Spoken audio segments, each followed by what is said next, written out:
दोडामार्ग तालुक्यातील भेडशी पुलावरून वाहून जाणाऱ्या 2 युवकांना दोडामार्ग पोलिसांनी आणि ग्रामस्थांनी स्वतःचा जीव धोक्यात घालून वाचवले।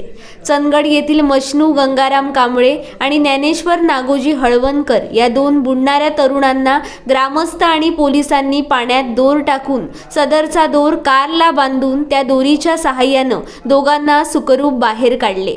याबरोबरच रात्रभर संततधार कोसळणाऱ्या पावसानं दोडामार्गमधील अनेकांच्या घरात पाणी घुसले असून पावसाचा जोर अजूनही कायम आहे।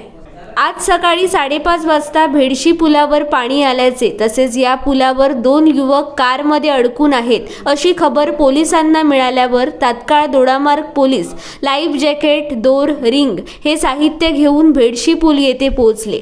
नाव सांग मला। विजय सदाशिव। वय वय 32। कुठं राहतो? चंदगड। पूर्ण पत्ता सांग। मुक्काम post Sonarwadi, taluka Chandgad. Mobile number 7875473731। तुझं नाव सांग। हे फॉर्मॅलिटीसाठी घ्यावं मी। हां, मशनू गंगाराम कांबळे। काय? मशनू गंगाराम कांबळे। मशनू गंगाराम कांबळे। वय 22। कुठं राहतो? आसगाव, तालुका चंदगड। तालुका चंदगड। Mobile number 7218315115। तुझं नाव सांग। ज्ञानेश्वर नागोजी हळवणकर। हां, वय 25। राहणार आसगाव। असगाव। हां, पूर्ण पत्ता मुक्काम पोस्ट नांदोडे, नांदवडे, तालुका चंदगड। आसगाव जवळपास काय आणि मंदिर बिंदिर काय? रवळनाथ मंदिरच्या जवळ। Mobile number 8390769083। ठीक।